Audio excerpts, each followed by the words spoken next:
And before you know it, it will be multiple months. You'll feel better than you can ever remember feeling. Chances are you'll have lost weight. You'll certainly have lost lots of inflammation. Your achy joints, your pains, those will go away. If you have autoimmune diseases, those will start going away. Like if you have type 2 diabetes, it's completely 100% reversible with food for type 2 diabetes. So you are going to start to feel better, whatever is wrong with you. And even if you don't even think there's anything wrong with you, you're going to start to feel better almost immediately, but definitely in the first. And so for somebody like me that comes from an addictive background, addictive parents, like for me, that really, really helps to kind of keep me on track. Am I perfect all the time? No. I was for a long time, but knowing that I'm an abstainer and knowing that everything fits in this one nice, neat little box, the things that I can eat, really, really helps me to stay on track. So yeah, so it's been about 4 years and 3 months for me, and I am healthier than I was when I was drinking those fresh pressed juices every day. I have my blood work done every year. My blood work just keeps getting better and better.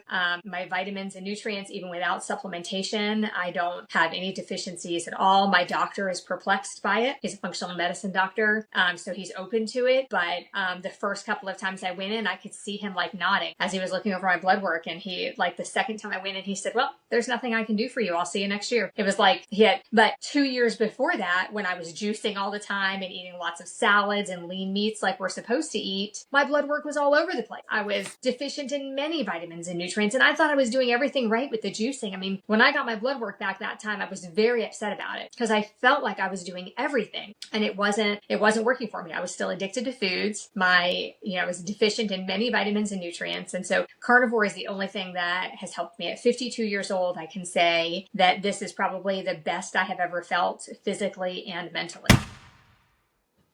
Hi everyone, welcome to another podcast. Today we are talking to Serena. I think it's Serena Musick. I'm sorry, correct if I'm saying wrong your surname.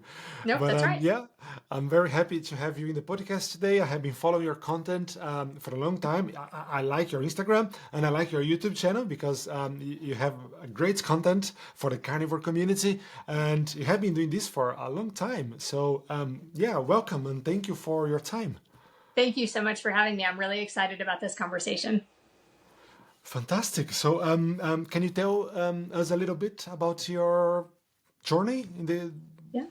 Yeah, carnivore diet? absolutely. Yeah, so it's been a little more than 4 years. It was 4 years in May for me. And I struggled with eating disorders and disordered eating my whole life. I bought my first diet pills when I was 12. My mom was always on a diet. My sister was anorexic and bulimic. My mom was an alcoholic. My dad was a drug addict and cocaine dealer. And I mean, I had a lot of stuff going on when I was younger. And so that led me to, some people choose alcohol, some people choose drugs. My drug of choice became food, carbohydrates specifically, and sugar specifically, but also savory things. I mean, I've binged on kale sauteed in coconut oil with salt on it. Like it doesn't always have to be sweets for me, but I've never, looking back on it now, I know that I never binged on meat. I didn't realize that at the time, not just regular. I wasn't going to go binge on like hamburger patties. You know what I mean? It was always something, I don't know, something filled with carbs, something, but again, it didn't necessarily have to be the sugar. But, just looking back on that, I know now that meat really is what I'm supposed to eat, that it really is what healed me. But when I started Carnivore, I had just had my 48th birthday. And my kids, my two youngest children, had a gluten-free baking business at the time. And so they made me a double batch of my cupcakes because I asked them to. And I ate 36 cupcakes. No, I ate 20 cupcakes in 36 hours, which is a lot of cupcakes to eat in a day and a half. I was sleeping for like 8 hours of that. So I ate a lot of cupcakes. And I had a post-sickness issue where my taste and smell were still messed up. There's a term for it. It's called parosmia, and it's distorted taste and smell. So lots of things tasted and smelled like skunk for me. So at that point, it had been several months where all I could eat were like leftover baked goods. Like I could eat cakes and cookies and cupcakes and things like that, but many, many things, almost all meats, garlic, onion, peanut butter, coffee, chocolate, like across the board for people with this disorder, with this taste and smell disorder. those are the things that taste and smell rotten. So it literally was like a skunk was following me around for months. I was crying. I was miserable. I was sad. I was depressed about it. It was like I had to leave friends' houses when they were cooking meals because the smell would make me nauseous. I spent many days in bed because something that I smelled made me feel sick. It was just terrible. We'd be out somewhere and I would say, is that a skunk? And somebody would be like, no, it's a beef roast. And I was like, gosh, this smells horrible. I mean, it was terrible. My husband came home one day and found me in our camper crying because one of our daughters was making eggs in the house and I couldn't be in the house. I mean, it was that bad. I would leave social functions because of the smell.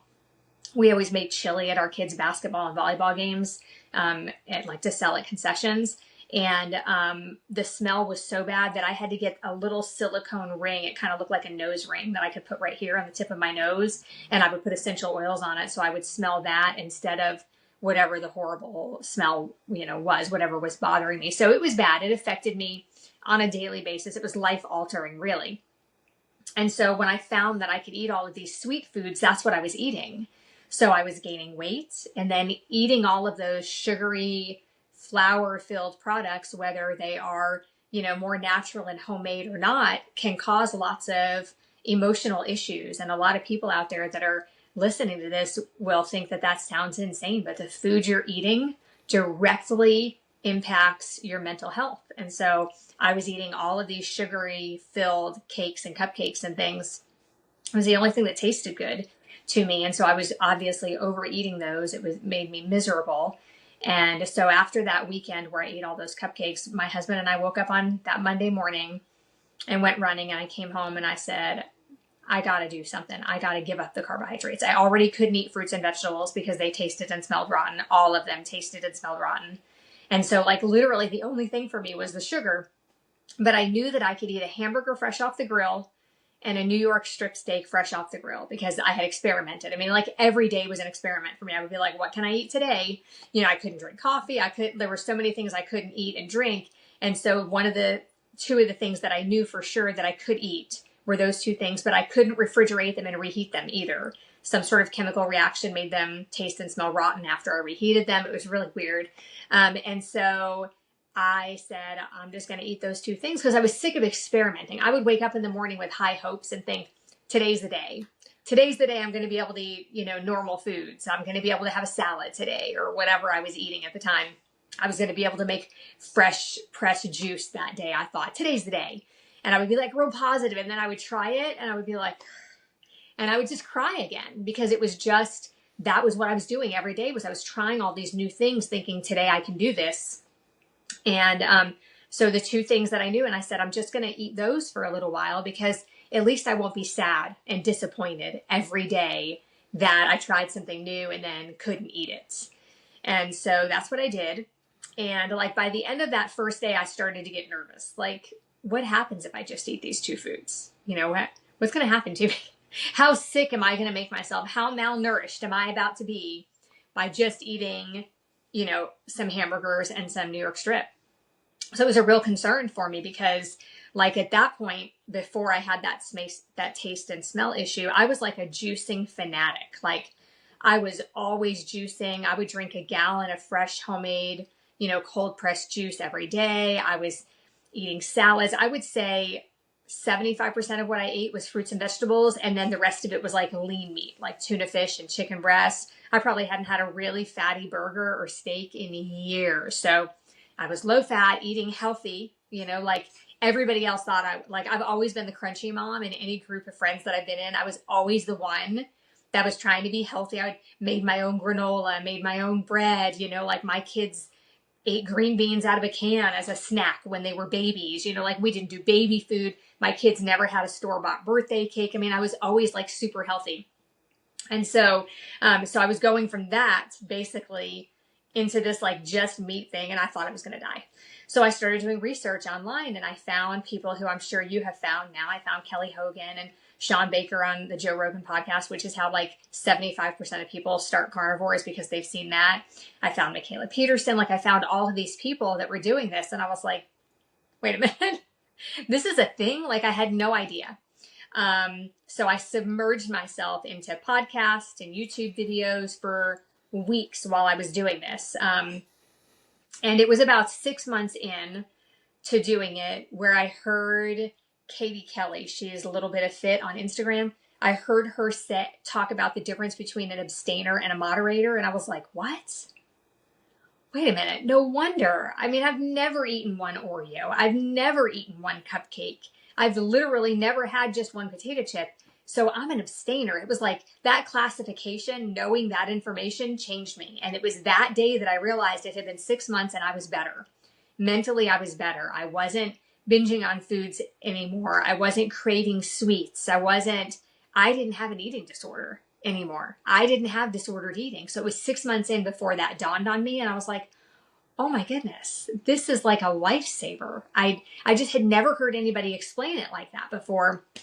And so that was kind of a light bulb moment for me, realizing that I'm an abstainer, and knowing that kept me for a really long time from being tempted by anything that wasn't carnivore. I mean, I was really, really good about it because I was scared. I was afraid that if I took one bite of something, it would lead me into eating, the whole batch, because that was what my life used to be like pretty much my whole adult life and even younger. That was how it was for me. And so I think for me, the reason the carnivore diet works is because it compartmentalizes things for me. So like everything I want to eat in a day, everything that's on my plan fits in this box of animal-based foods.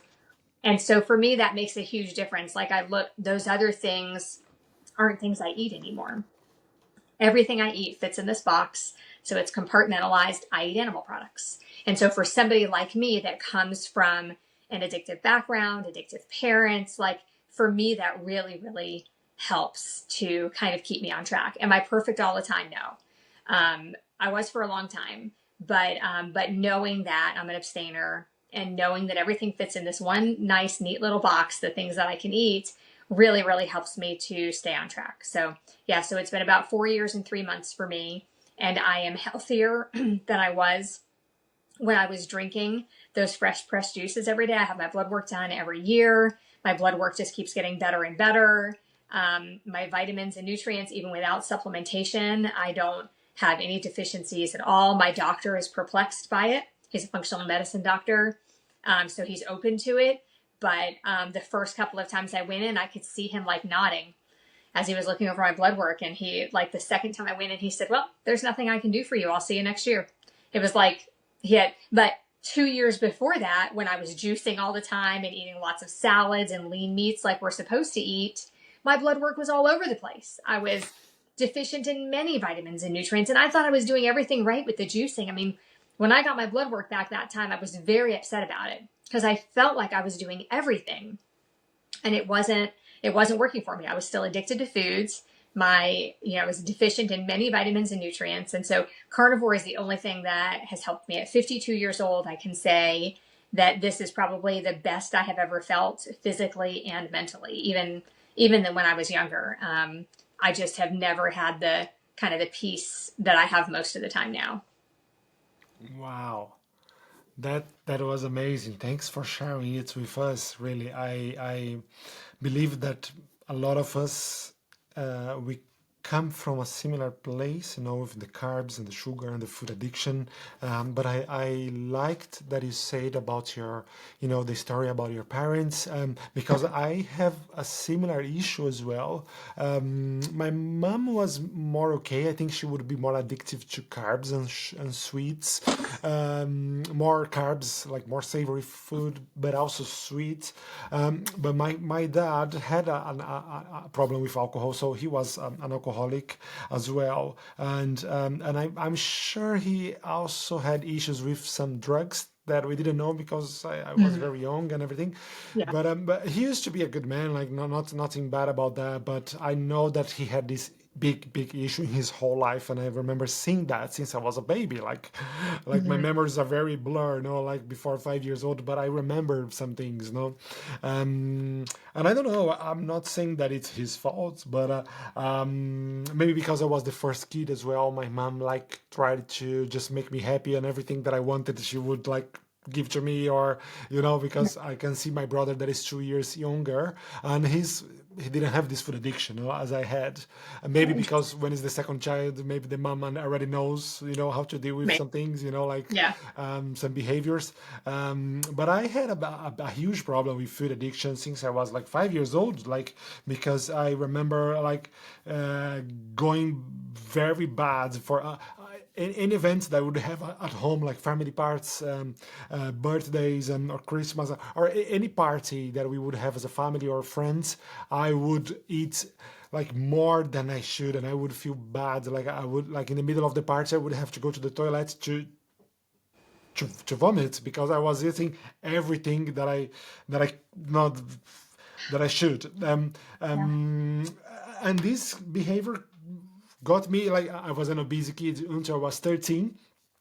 I think for a lot of because of a lot of bullying in the school, and one of the girls like said no to me. Like when I was 13, as a teenager, I remember that falling in love with a girl, and then she said, "Ah, no, you look cute, but you're fat." And I think that helped me a lot, because like I got so sad about that I went home like with a mission. I said I'm gonna lose this weight, and because I was 13 and I was also growing, that in that time I managed to stop eating. No, I didn't know about diets. I just stopped eating. I was eating like very little, and then I managed like in like I don't know 2 months to get lean. No, but that's like obesity, fatty or food addiction never left me.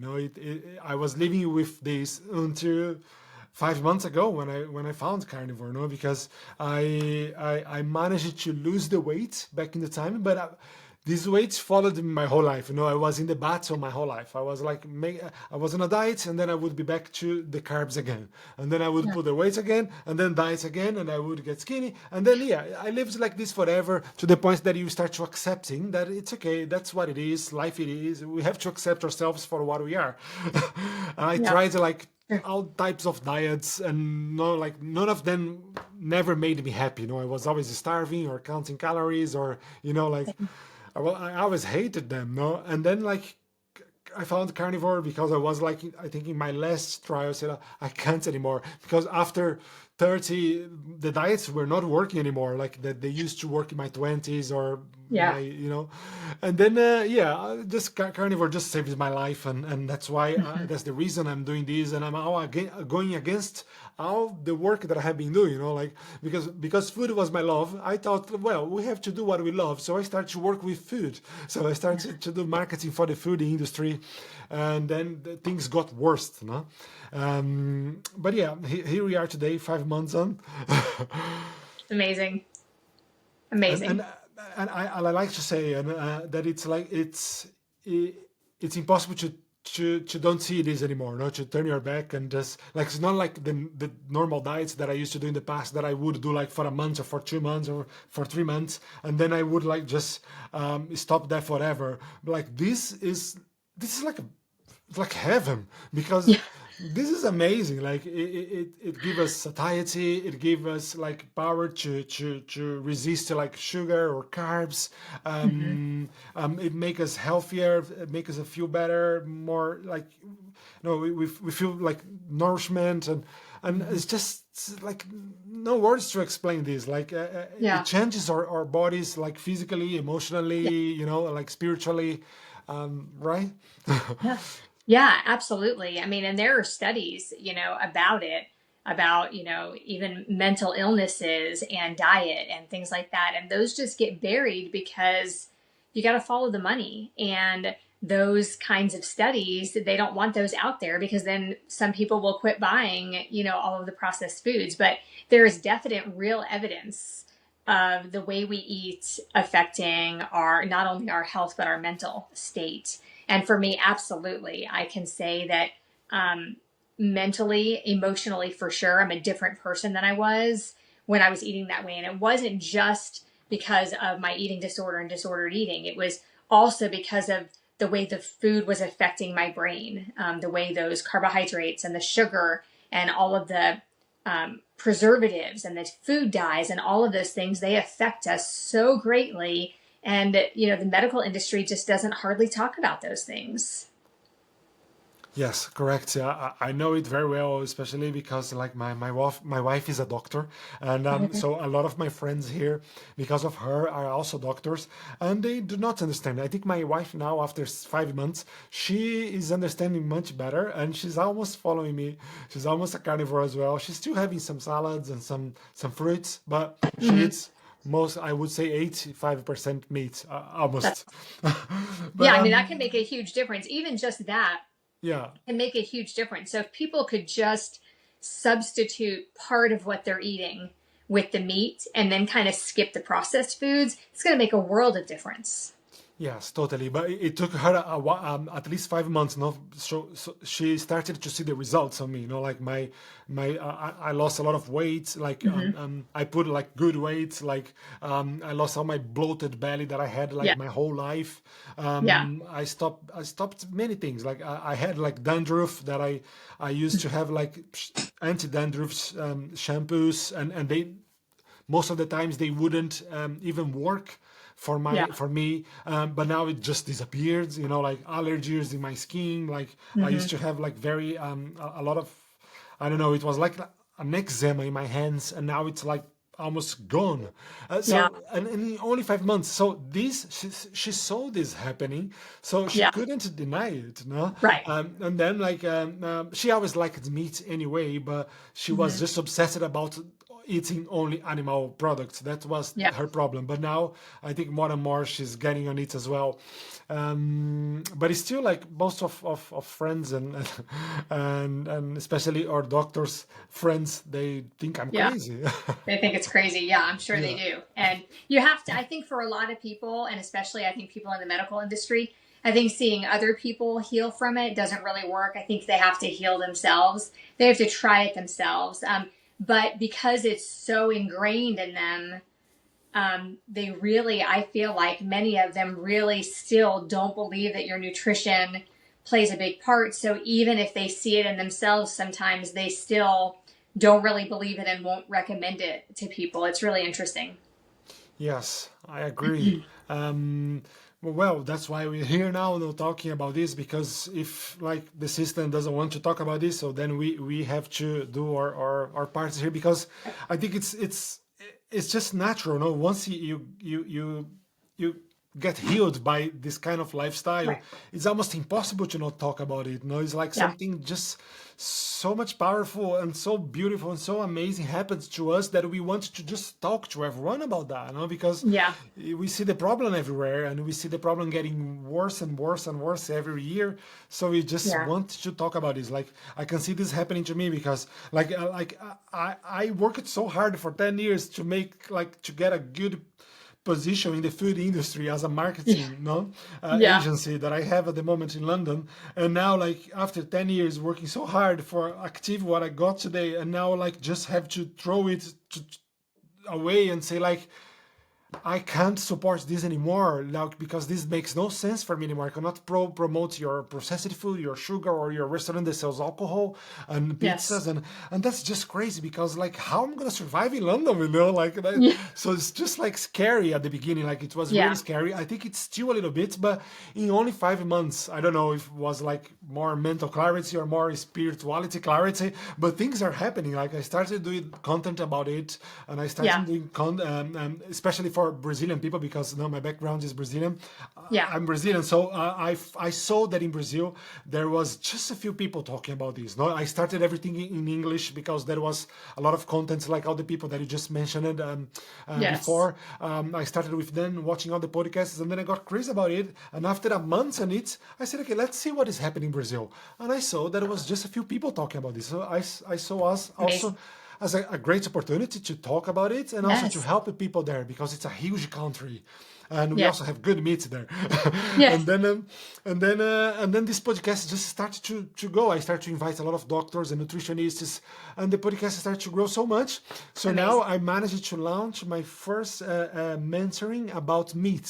No, because my background is a chef as well. No, before starting the food industry, I worked for the hospitality, for restaurants as a chef. So I love cooking, and I love barbecue. I love meat. So for me, it was Yes. easy, the carnivore, because I love cooking meat anyway. Right. Yeah. And I realized, talking about after all these podcasts, I realized that a lot of people, they even start the carnivore diet, but they don't know how to cook meat. They don't know how to buy meat, how to Yes. choose meat, how to cook meat only with salts. No, especially in Yes. Brazil, we learned to use a lot of ingredients in the meat while we just need salt. So I found this opportunity to do so. I did, and now it's growing quickly to the point that I might be able to, in a hopefully in a few months, to not do what I was doing anymore, which I Awesome. still doing. But it's Uh-huh. just crazy how it's just changing my Yeah. whole life. Hmm. Yeah, and I can Yeah. see also on your Instagram that you have like a product I do. that is the tallow. Can you tell us about this, please? Yeah, sure. So I have a beef tallow lotion company, and we make it all right here in this building. So if you were to purchase from us, we only sell in the U.S. right now. We're working on selling in other countries. It's kind of a hassle, all the paperwork and things like that. So we're trying to do that. But for right now, we just sell in the U.S. But we make all of our beef tallow lotion products ourselves right here in this building.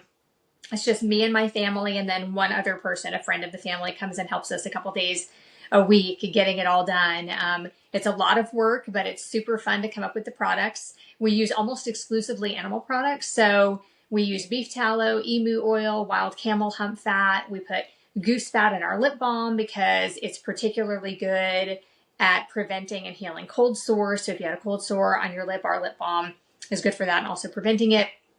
And we have other new products coming out with more animal fats in them. We do use essential oils to scent some of the products, but we have an unscented in every variety. So, like a lot of other companies add olive oil and jojoba oil to their lotions, even the whipped tallow, people add that to it. But I find that it actually goes on better and absorbs better if you just use beef tallow. So our unscented whipped tallow lotion is literally just that one ingredient, which as a company we feel like is better, because if the whole point in using an animal fat on your skin is because it's more bioavailable for your skin, it absorbs better than plant products or toxic products, made in a factory. And so if the idea is that you want to use the animal product because it absorbs better into your skin and your skin can recognize it better, I feel like adding the olive oil or the jojoba oil just kind of dilutes that animal fat.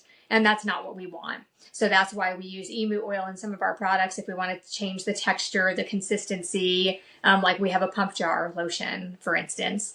And there are other companies that will kind of thin out their tallow with olive oil or even water, which I didn't even know you could do until recently. But you have to like emulsify it, and you have to add stabilizers and emulsifiers to it to get it to stay together, because we all know oil and water don't mix. So you have to add other products to it to make that happen. But for us, we just use emu oil to thin out the tallow enough to make it be able to pump, if that makes sense. So we're constantly trying new things and trying to figure out, which products people want. We have facial oil cleanser that does have a little bit of castor oil in it for its cleaning properties, which is a really cool product. You just like massage it onto your face and wipe it off with a hot, wet washcloth instead of washing your face with soap. People don't realize that water and soap can actually dry out your skin. And so we've had a lot of people report back after using the facial oil cleanser that their skin improves. It's not dry anymore because you're not doing you're not using toxic soaps. Even if you use a natural soap, it can still be drying to your skin. We have an overnight mask that has emu oil and wild camel hump fat in it, that just kind of absorbs overnight and leaves your skin feeling refreshed and soft in the morning. So we have a lot of different products. This year we launched a sunblock, which has been super fun, because people wanted that. Some people want natural, but they also want to be out in the sun. And the sun is just so misunderstood. It's not something to fear anyway, but we do know that some people want some small level of protection, and it's so hard to find something with only a few ingredients in it. So we made a sunblock that just had a few ingredients in it. We have one that is just beef tallow, emu oil, and zinc oxide, non-nano zinc oxide. And then we have another one that provides a little bit of a higher SPF if you don't mind carrot seed oil and red raspberry seed oil. So we have two different versions of that, an approximate 25 SPF and an approximate 35 SPF. But Wow. yeah, it's been a fun business to start. Like I said, it's just me and my family. And it's been really awesome to watch that grow. And listen to our customers. It's been really great. It's been a wild ride, just so busy, but super fun at the same time. Well, that's wonderful. I love that. I didn't know you were doing also the sun block. No, that's Yes. amazing. Really, Yep. I never tried it, to be honest, any of the tallow products. Even as a skincare.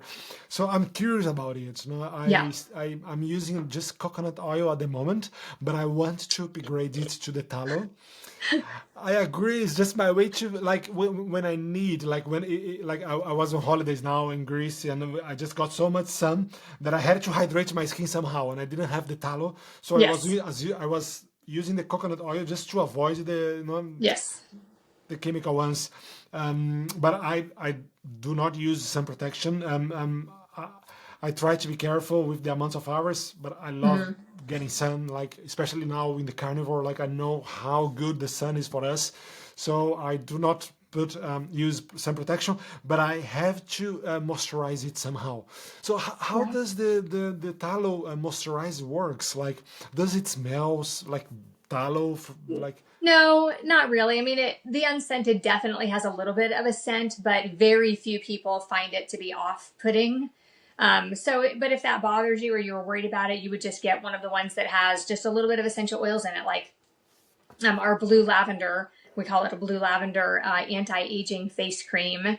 If you get the whipped tallow that has the lavender in it, it also has blue tansy essential oil in it, which is really good for fine lines and wrinkles. The lavender is also, so that's why we chose those two oils for that one. So you're still going to have just three ingredients in your lotion, which is still way better than anything that you could buy at the store. And so it doesn't smell. But the way it works is it has vitamins A, B, D, and K in it. It also has collagen in it. All of that's just natural within the beef tallow. And the fat profile of the beef tallow is almost identical to that of our skins. So that's why it just absorbs into your skin. And it's kind of like replacing your old dead skin cells with fresh new skin cells. So it can just kind of get in there and it can help heal things like eczema, psoriasis, acne, dry skin. It can be used as a natural diaper rash ointment for a baby. It has a lot of really good uses. And if all else fails, you can eat it because it's so natural. wow, I wish I was in USA now to try your product because I didn't find a good brand yet here in London. Yeah. But I'm sure we will have many listeners from USA in these podcasts very soon. So at the moment you just delivering in USA, you said, right? Yes. And at the moment, we just deliver in the United States. Yeah. How can people find it? Is there a website? So the website is purelytallow.com, Purely tallow.com. Amazing. So yeah, I love to see this journey, Serena, because I can see a lot of things happening to me, and I can see as well that like anybody that tries this type of lifestyle, their life just changes so much. Maybe they have more creativity, more clarity. They start to like, I don't know, like it looks like that I'm finding like a new purpose in life. I think for a long time I wasn't knowing myself quite well because I've tried so many things in my life, like you know, like and I've been always looking for like what am I meant to do? I don't know if I'm going crazy here, but I was always looking for something more meaningful to do. No, Yeah. and even if I did some good things in the past, but I think now I just found something much more meaningful to do in Yeah. life that I love so much because what we're talking about here is not just about food, and about nutrition. It's a whole, like, it's an entire lifestyle, because it affects us in a way that we want to avoid, like, chemical products. Like, I started to change all my products at home, like since Yes. like the body shower, the toothpaste, the cleaning products, like the laundry washes, like everything is started to change. Now I don't want to live in London anymore. I want to live close to the sun, where I Yeah. can, like, have sunshine every day. I want to be more Yes. close to the nature. It's like, Right. it's just crazy, like, but it's amazing at the same time. It's a good change. Yeah. Yeah. And Once you go down that rabbit hole, you can't unlearn things. Once you know some of those things, you can't unlearn them. Like the sun, for instance, is, like I said, it's so misunderstood. Like people think, well, I was out in the sun for 3 hours today and I got burned. Now my skin is peeling. That's so bad for you. Okay. The problem is you went out in the sun the first time this season of warm weather, when you've been inside for 6 months because of winter, you went out in the sun for 3 hours. I mean, that you have to acclimate yourself. If you start when the weather starts to warm up wherever you are, or if you keep doing it in the wintertime, if you keep going in the sun, you won't have that problem. But like what I do, because I do spend more time, obviously, inside in the wintertime, but I will start like in April going out, even if it's still a little bit chilly, in a short sleeve shirt, just let the sun get me a little bit. You know, I'll put my face, even if I'm wearing a jacket, I'll put my face towards the sun and let myself get a little bit of sun. And if you can do that and acclimate yourself for the sun, starting in April, by the time June rolls around and you're spending hours outside, you won't get sunburned like that. I mean, you'll get some sun, but sometimes the redness isn't really your sun being burned. It's just the pigment coming to the outside because you've been in the sun. And so sometimes people get confused by that, and you just automatically think you got burned if you're a little bit pink. But that's not really the case. And we're meant to have the sun. We're meant to be in the sun. And it didn't, skin cancer rates were almost nothing, 40 or 50 years ago. But now we're constantly inside. We're using toxic sunscreen that's causing more harm than it's doing good, and skin cancer rates are skyrocketing. So we're protecting ourselves with sunblock and we're staying out of the sun, and our skin health as a whole is worse than it was before. It didn't used to be like that. It also has to do with seed oils too. If you're not eating as many seed oils, you won't get burned. Carnivores tend to not get sunburn as much. And I think that's for two reasons. We tend to be outside more because carnivores are more usually in tune to their health, and we know that we're supposed to be outside more. But also the seed oils cause inflammation and can help the sun burn you. And so I just think it's important to remember that the sun gives life. The sun is not, here to harm us. People forever ago, our ancestors and great ancestors, they spent almost all day outside farming and things like that, and they had almost no skin cancer rates. So we really need to keep that in mind and put everything into perspective and know that if we get sunburn, it's because we didn't do it right, not necessarily because we need more toxic sunblock on our skin. Yes, I totally agree. And what about the food that you eat daily? Like, could you share with us, like, what you eat more? Because I see a lot of recipes, on your Instagram that I'm curious. I never tried like a carnivore bread or like a carnivore pancake, this kind of thing. Like, so what's your daily like food? Typically, I would say at least half the days of the week, I like to fat fast. I don't know if you've tried fat fasting. I saw your post. Mm. What is this? Yeah, so fat fasting is just kind of a hack that I really enjoy. I love, so initially when I used to fat fast a lot, I was doing like beef fat trimmings in the air fryer. I would whip up some tallow and put some salt in it and just kind of eat it as a snack. I would make butter water. I call it bulletproof water, but you basically melt some butter and put it in some hot water and then use like a whisk or a frother to froth it up, and it turns into this delicious, like buttery hot water drink. I drink a lot of that in the wintertime. So I used to fat fast like that. But the fat trimmings just got to be like, sometimes I just couldn't get them down. And then I heard Kelly Hogan talking about using heavy cream for fat fasting probably about a year and a half ago. So I've been doing a lot of fat fasting since then because it's so much fun. So I will do, on a fat fasting day, I will have what I'm about to have when we're done because I haven't had anything yet. It is almost 10 o'clock here and I haven't had anything yet. I went running this morning. So in a little while, I'll break my fast with a decaffeinated latte. I don't do caffeine anymore. Keeps me up all night. Even if I have it now, I won't be able to sleep tonight. Caffeine is such a drug and we just don't realize how it affects us. So I will have a decaffeinated latte made with only heavy cream. So, and you can get that even at places like Starbucks. You can go in and you can say that you want a latte with heavy cream. But they will also sell you a giant cup of heavy cream for just like a few bucks, like half the price of a coffee. And you can just drink that out of a Starbucks cup if you don't like coffee. But that's just like a quick way when you're out. If you're thinking, well, how can I fat fast if I'm going to be out all day? You can go to Starbucks. You can get a large cup of heavy cream for like maybe $3 or something like that. And it's delicious. Obviously, I mean, heavy cream is always delicious. So I will have that. And then later on today, I might make myself a milkshake. So it would just be heavy cream with some ice in the blender. I might add a little bit of extract to it. I actually like to add some lemon extract to it to make it taste almost like a frosted lemonade kind of thing. It's not sweet, but it's still delicious. Sometimes I'll make carnivore ice cream, so I might have that later on tonight. Just some heavy cream blended with some egg yolks, and you could use a little bit of vanilla extract or one of the other natural flavored extracts and pour that into your ice cream maker. If you don't have an ice cream maker, you can look it up. You can use the bag method. Kids use it for science, for like science reports and science experiments all the time. You put like the heavy cream in a bag inside another bag full of salt and ice and just keep moving it around. It'll turn into ice cream. That's an easy way to do it if you don't have an ice cream maker.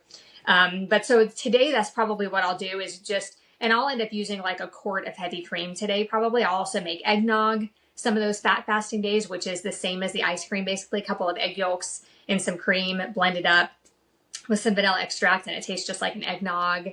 So those are the kinds of things that I'll do on a fat fasting day. And I do that maybe 2 or 3 days a week. So the other days for me, I also do a lot of egg fasting. I like the little challenges like that, like those little hacks really help me. So like sometimes I'll go for 3 or 4 days and I'll just eat eggs in all different ways. I'll hard boil them, I'll fry them, I'll scramble them. You can use just a tiny bit of cheese, and I always cook them in butter. But on a normal carnivore day for me, I might have 3 or 4 eggs fried in 2 or 3 tablespoons of butter with a couple slices of bacon. And then for lunch, my favorite lunch is chicken wings, which I just cook in the air fryer. And then sometimes I'll put a little bit of hot sauce on them, and sometimes I won't. Sometimes I'll just salt them. But chicken wings are probably one of my absolute favorite meals. And then for dinner, we usually have either steak or burgers. Sometimes I'll just make breakfast again for everybody, and we'll have eggs with sausage or something like that. But we eat a lot of meat in our house. Flanken ribs is probably one of my favorite kind of cuts of meat. But we grill steak a lot, and we do a lot of hamburgers. Recently, we've gotten kind of into the smash burger phase on our griddle. So we eat a lot of smash burgers or a lot of just, regular grilled burgers. But we kind of eat a lot of the same things on repeat, and it doesn't really bother us. If the kids want something else, they want like a side, typically they'll make their side item. But yeah, we eat a lot of meat over here. Perfect. Yes, I love that.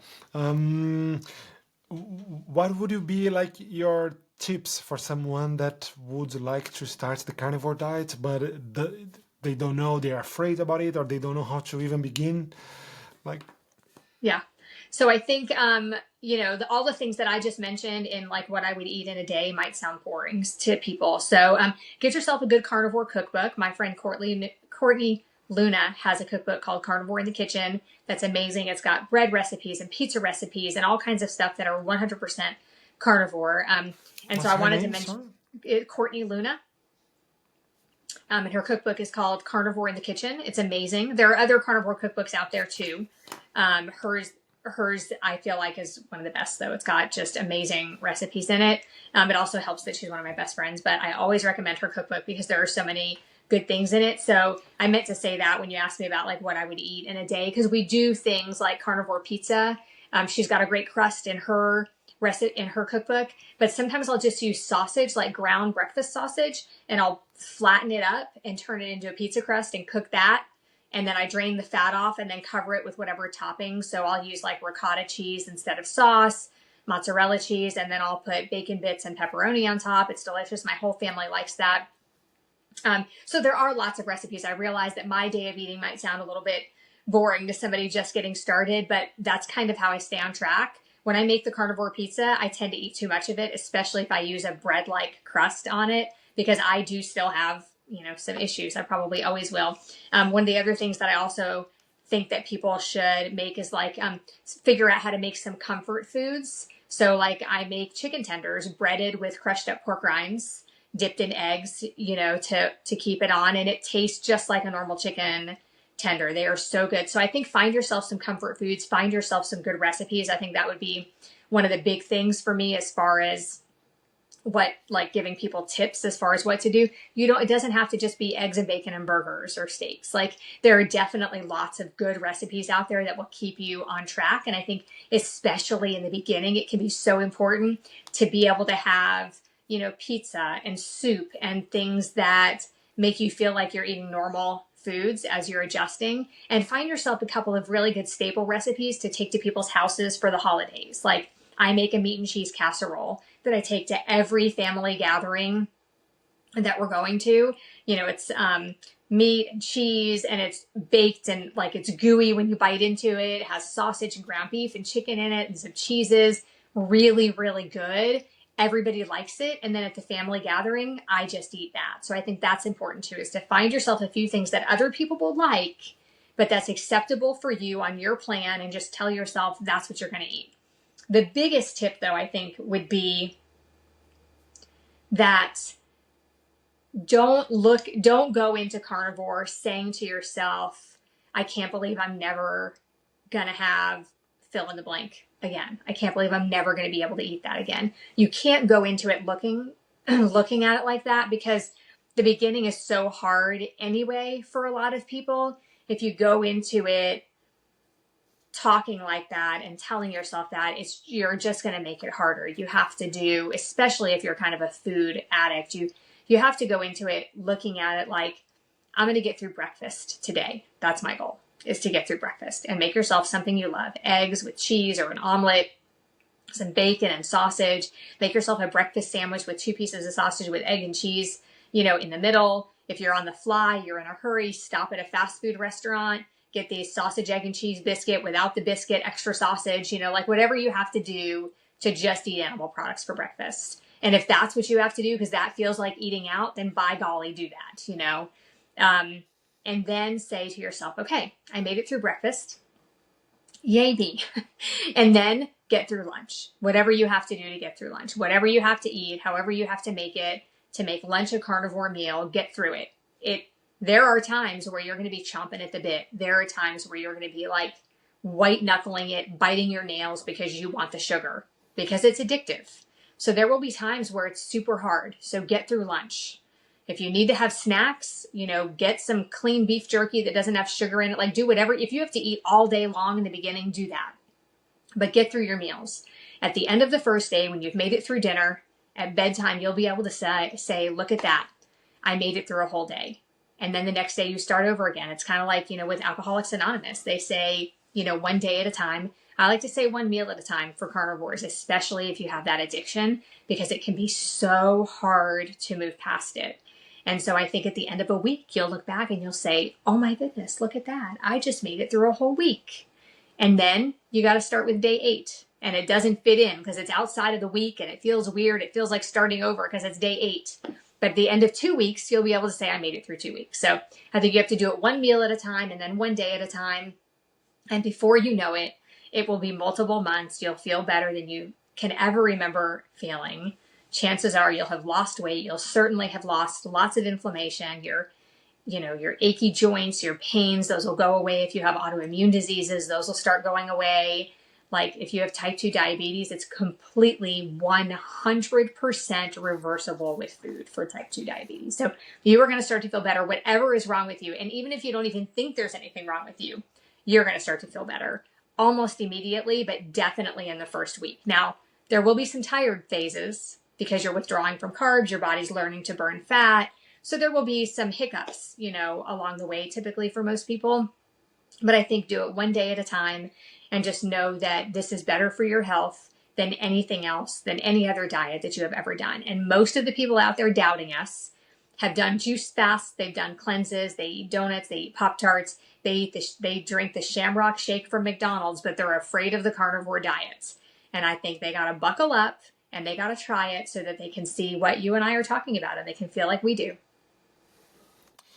Completely. Yeah, it's almost impossible to stay just in the theory. You have to try it out to just feel the benefits. And once you feel that, nobody can tell you the opposite because you know how you feel. And That's exactly right. That should be everything.